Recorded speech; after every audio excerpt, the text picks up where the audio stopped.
Hello दोस्तों, मेरा नाम रोहित और स्वागत है आप सभी को अपने यूट्यूब चैनल विशेष सेंटर में। तो आज की इस वीडियो में आपको हम बताने वाले हैं भारतीय राजनीति में पंथ निरपेक्षता की भूमिका का विवेचना करें। यही क्वेश्चन आपको चेंज करके दे सकता है धर्म निरपेक्षता। तो ध्यान दें, पंथ निरपेक्षता या तो फिर धर्म निरपेक्षता दोनों एक ही है। ठीक है, पंथ निरपेक्षता का मतलब होता है धर्म के आधार पर भेदभाव नहीं करना, क्योंकि संविधान कहता है कि आप चाहे आपका धर्म अलग अलग ही क्यों ना हो, तो आप अगर आपका अलग अलग धर्म है तो अलग अलग तरीका से आप रीति रिवाज होंगे, आपका अलग तरीके से आपका पूजा पाठ करने का तरीका होगा, तो आप कीजिए, बट शांतिपूर्ण तरीके से। संविधान कहता है कि आपका धर्म क्या है नहीं है उससे मुझे कोई मतलब नहीं है, लेकिन आप शांतिपूर्वक से अपने धर्म के प्रति जो भी चीज़ करना वो कर सकते हैं, लेकिन शांतिपूर्वक से। तो यही हमारा पंथ निरपेक्षता है। ठीक है, नागरिकों को किसी भी धर्म को मानने की पूरी स्वतंत्रता है, अर्थात एक ऐसा राज्य जहां पर किसी एक धर्म को नहीं माना जाता बल्कि सभी धर्मों को समानता प्रदान की जाती है, पंथ निरपेक्ष राज्य कहलाता है। किसी एक धर्म को अधिक अधिकार नहीं देना है, किसी एक धर्म के पक्ष में नहीं, बल्कि सभी के लिए स्वतंत्रता है कि जो चाहे वो अपना धर्म अपना सकता है, अपना प्रचार प्रसार कर सकता है, बस शांति माहौल से। उसको हम लोग पंथ निरपेक्ष राज्य कहते हैं। वैसा राज्य जो सभी धर्मों को अपने तरीके से छूट दे दे कि जो चाहे वो कर सकता है। भारतीय संविधान में धर्म निरपेक्षता शब्द की बजाय पंथ निरपेक्षता शब्द का प्रयोग 1976 में 42वें जब संविधान संशोधन हुआ था उसके द्वारा प्रस्तावना में शामिल किया गया। तभी मैंने आपको बताया धर्म निरपेक्षता शब्द की बजाय पंथ निरपेक्षता शब्द का प्रयोग किया गया, हालांकि दोनों शब्द क्या है, सेम है। ठीक है, संविधान के अधीन भारत एक पंथ निरपेक्ष राज्य है। संविधान में लिखा गया कि भारत एक पंथ निरपेक्ष राज्य है और भारत कभी भी धर्म के आधार पर भेदभाव नहीं करेगा, इस संविधान में लिखा गया है। भारत सरकार धर्म के मामले में तटस्थ रहेगी। ठीक है, तटस्थ का मतलब रहेगा वो टाइट रहेगी बिल्कुल। ठीक है, धर्म के मामले में किसी भी तरीका से भेदभाव नहीं करेंगे, संविधान का पूरे नियमों का पालन करेंगे। ठीक है, उसका अपना कोई धार्मिक पंथ नहीं होगा, सरकार का कोई भी अपना धार्मिक पंथ नहीं होगा कि हम यही धर्म के लोगों को स्वीकार करते हैं, यही धर्म के लोगों को अधिक अधिकार देता है, ऐसा कुछ नहीं होना चाहिए। तथा देश में सभी नागरिकों को अपनी इच्छा अनुसार धार्मिक उपासना का मतलब पूजा पाठ करने का अधिकार होना चाहिए। भारत सरकार ना तो किसी धार्मिक पंथ का पक्ष लेगी और ना ही किसी धार्मिक पंथ का विरोध करेगी। मतलब सरकार किसी भी धर्म के पक्ष में नहीं होगा, ना तो फिर किसी धर्म के पक्ष के विरोध करेंगे, ना तो समर्थन करेंगे ना तो विरोध करेंगे। सरकार का किसी भी धर्म से लेना देना कुछ नहीं होगा। हर धर्म के लोग अपने अपने तरीके से सारा काम करेंगे, बस शांति माहौल से। अगर वो शांति माहौल नहीं होता तब वहाँ पे सरकार को अपना हस्तक्षेप करना है। पंथ निरपेक्षता की विशेषता, तो पंथ निरपेक्षता की निम्नलिखित विशेषताएं हैं। ठीक है, पहला विशेषता क्या, देखो भले आपको पॉइंट सारा ये सब लंबा लंबा दिखेगा बट बहुत आसान है। ठीक है, पंथ निरपेक्ष राष्ट्र की प्रथम मुख्य विशेषता यह है कि वह धर्म को मनुष्य का व्यक्तिगत मामला मानकर व्यक्ति तथा समुदाय को धर्म के विषय में समूच स्वतंत्रता प्रदान करता है। देखो पंथ निरपेक्ष राष्ट्र क्या करता है पता है, भारत एक पंथ निरपेक्ष राष्ट्र है। ठीक है, तो वो क्या करता है पता है, मनुष्य को एक व्यक्तिगत मामला मान करके कि ये जो धर्म है वो आपका व्यक्तिगत मामला है।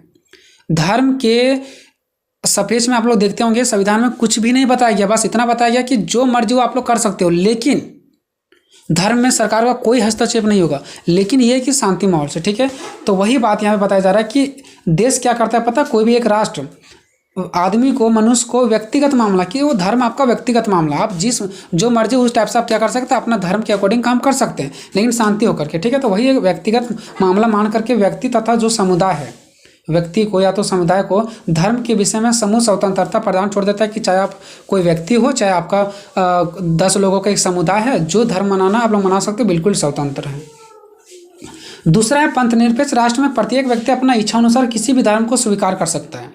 ठीक है, और उसकी पूजा पद्धति के अनुरूप उपासना भी कर सकता है। इसी प्रकार वह अपना धर्म परिवर्तन कर भी सकता है और किसी भी धर्म में विश्वास ना करने के लिए भी स्वतंत्र है। देखो पंथ निरपेक्ष राष्ट्र में क्या होता है पता है, आप किसी भी धर्म को स्वीकार कर सकते हैं। पंथ निरपेक्ष राष्ट्र उसी को बोलेंगे जो धर्म पर भेदभाव नहीं करेगा। तो वही हम लोग पढ़ रहे हैं। तो पंथ निरपेक्ष राष्ट्र वो राष्ट्र होंगे जो किसी भी धर्म को स्वीकार कर सकते हैं, लोगों को ये अधिकार दे दे कि आप किसी भी धर्म को क्या कर सकते हैं, स्वीकार कर सकते हैं। पहली बात, आप किसी भी पूजा पद्धति को अपना सकते हैं। दूसरी बात, उसके बाद तीसरा, आप चाहो तो धर्म परिवर्तन भी कर सकते हो, आपको कोई रोक टोक नहीं कर सकता। आप इस धर्म में दूसरे धर्म भी अपना सकते हो, या तो आप ऐसा भी कर सकते हो अगर आपको धर्म में विश्वास नहीं है तो आप किसी भी धर्म में विश्वास नहीं भी कर सकते हो। इतना तक आपके पास अधिकार है, मतलब जो चाहे वो आप कर सकते हो। इसमें आपका पूरा क्या है, फ्री आपको दिया गया है। बस उससे देश को कोई संकट नहीं होना चाहिए, देश को कोई क्षति नहीं पहुंचना चाहिए। ठीक है, नेक्स्ट है वह स्वयं अपने तथा अन्य धर्मों के विषय में दूसरे साथ शांतिपूर्वक विचार विमर्श कर सकता है। मतलब क्या कि अगर हम कोई धर्म के व्यक्ति हैं और मेरे साथ कोई और धर्म के व्यक्ति हैं तो हम उसके साथ शांतिपूर्वक विचार विमर्श कर सकते हैं। तो फिर अपने ही धर्म के लोग अपने ही धर्म के साथ शांतिपूर्ण से विचार विमर्श कर सकते हैं। इसमें कोई सरकार का दबाव नहीं होगा, बस शांतिपूर्ण से। ठीक है, नेक्स्ट पॉइंट है चौथा, पंथ निरपेक्ष राष्ट्र में किसी व्यक्ति को धर्म में विश्वास करने, ठीक है, किसी विशेष धर्म को स्वीकार या अस्वीकार करना अथवा उसका प्रचार प्रसार करने के लिए किसी भी रूप में आर्थिक सहायक देना वास्ते बाध्य नहीं किया जा सकता। मतलब देखो, पंथ निरपेक्ष राष्ट्र उसी राष्ट्र को कहेंगे जहाँ पे धर्म में विश्वास हम करें चाहे नहीं करें, ठीक है, धर्म को स्वीकार करें चाहे नहीं करें, उसका प्रचार प्रसार करें चाहे नहीं करें, इस सभी के लिए हमको कोई पैसा नहीं मांग सकता है, कोई दबाव नहीं डाल सकता है। ठीक है, नेक्स्ट है, किसी भी व्यक्ति तथा समुदाय को यह धार्मिक स्वतंत्रता उसी सीमा तक दी जा सकती है। अब देखो, इसका मतलब ये नहीं कि आपको धर्म से रिगार्डिंग पूरा मतलब आपको अधिकार मिल गया तो आप कुछ भी करेंगे, नहीं, आपको वही सीमा तक करना है जिस सीमा तक यह राष्ट्र में कानून, शांति व्यवस्था, जन स्वास्थ्य, राष्ट्रीय सुरक्षा, नैतिकता, अन्य व्यक्तियों के अधिकार और उनकी धार्मिक स्वतंत्रता में बाधक सिद्ध ना हो। मतलब आपको उसी सीमा तक रह करके अपने धर्म के लिए करना है जिससे दूसरे व्यक्ति के जन स्वास्थ्य के लिए हानिकारक ना हो, शांति बना रहे, ठीक है, राष्ट्रीय सुरक्षा बना रहे, कोई दूसरे व्यक्तियों को पर कोई बुरा प्रभाव ना पड़े। ठीक है, ऐसा नहीं होना चाहिए। यदि कोई धर्म परायण व्यक्ति या समुदाय किसी भी रूप में अन्य व्यक्तियों के अधिकारों का हनन करता है तो उसकी धार्मिक स्वतंत्रता में हस्तक्षेप करना राष्ट्र का अनिवार्य कर्तव्य हो जाता है। देखो, कहने का मतलब, अगर आप कोई धर्म के व्यक्ति और दूसरे धर्म को क्षति पहुंचा रहे हैं तो वहां पर सरकार आपके ऊपर कार्रवाई करेंगे, वहां पे सरकार खड़े होंगे। नहीं तो आप अपने धर्म के लिए जो भी कुछ करेंगे बस वो क्षति नहीं पहुंचना चाहिए, तो आप अपने मर्जी से कर सकते हैं। बट सरकार आपके ऊपर तब दबोचेगी जब आप दूसरे को हनन करेंगे, दूसरे के अधिकारों को हनन कर रहे हैं, दूसरे के धर्म को आप क्या कर रहे हैं, क्षति पहुंचा रहे हैं। नेक्स्ट है, धर्म निरपेक्ष राष्ट्र की मुख्य विशेषता यह है कि इसमें धर्म के आधार पर किसी भी प्रकार का भेदभाव किए बिना सभी व्यक्तियों को राष्ट्र का नागरिक समझा जाता है। सभी व्यक्ति को एक नागरिक समझा जाता है, चाहे आप किसी भी धर्म के लोग हों। ठीक है, नेक्स्ट पॉइंट है सातवां, पंथ निरपेक्ष राष्ट्र अपने आप को धर्म से पूर्णतः पृथक रखता है। देखो, पंथ निरपेक्ष राष्ट्र, जैसे भारत एक क्या पंथ निरपेक्ष राष्ट्र है, ठीक है, पंथ निरपेक्ष देश है।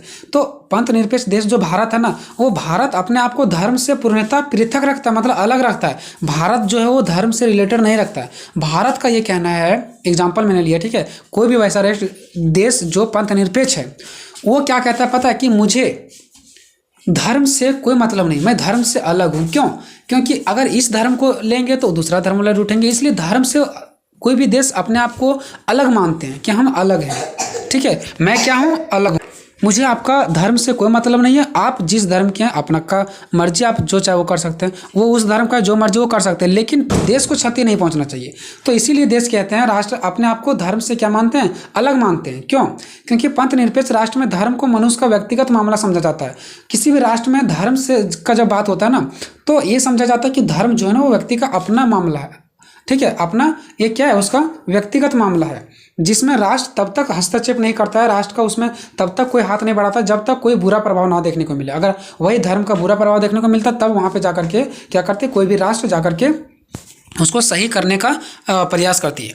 इसके साथ ही वह किसी भी धर्म को ना तो संरक्षण देता है और ना ही उसके विकास तथा प्रचार प्रसार में अनावश्यक अवरोध उत्पन्न करता है। देखो, कोई भी राष्ट्र क्या करता है पता, धर्म से रिगार्डिंग ना तो आपको सहूलियत देगा ना ही तो आपका विरोध करेगा, आप जो मर्जी वो कर सकते हैं। ठीक है, अब देखते हैं भारत में पंथ निरपेक्षता किस प्रकार का है।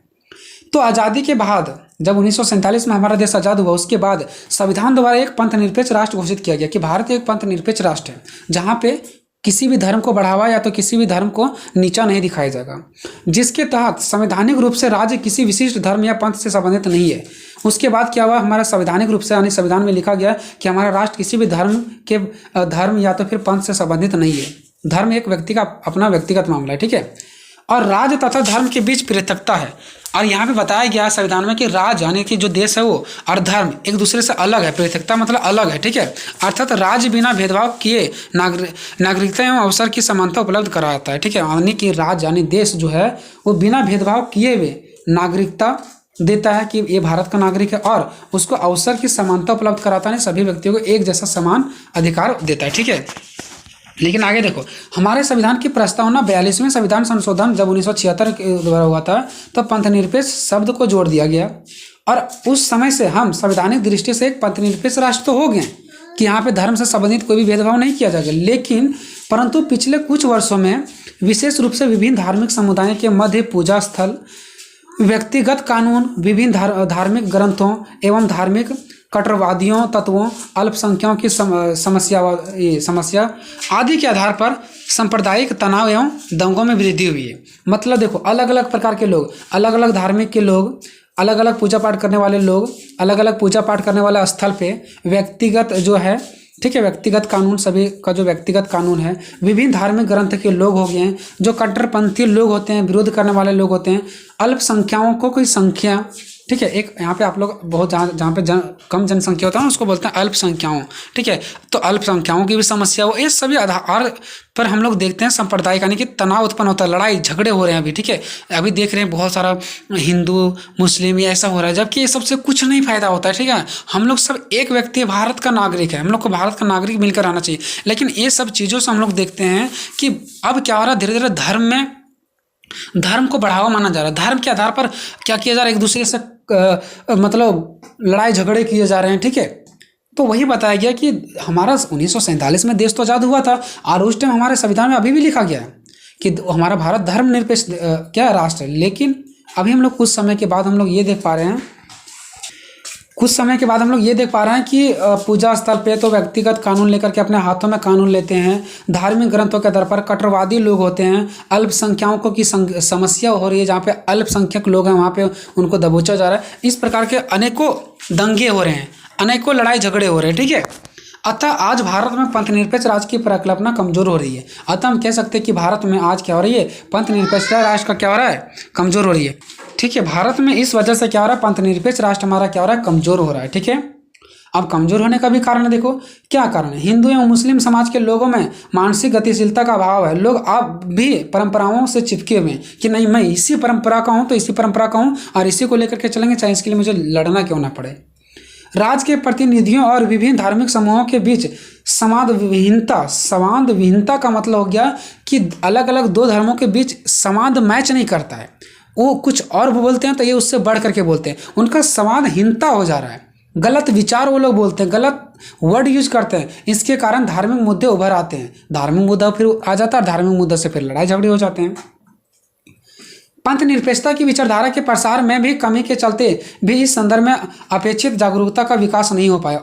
अब यहाँ पे ये भी कहना है कि भारत में जो पंथ निरपेक्षता राष्ट्र में जो प्रॉब्लम आ रहा है ना, लोगों में जो लड़ाई झगड़ा हो रहा है ना, ये कहीं ना कहीं पंथ निरपेक्षता का सही अर्थ लोगों को नहीं पता है।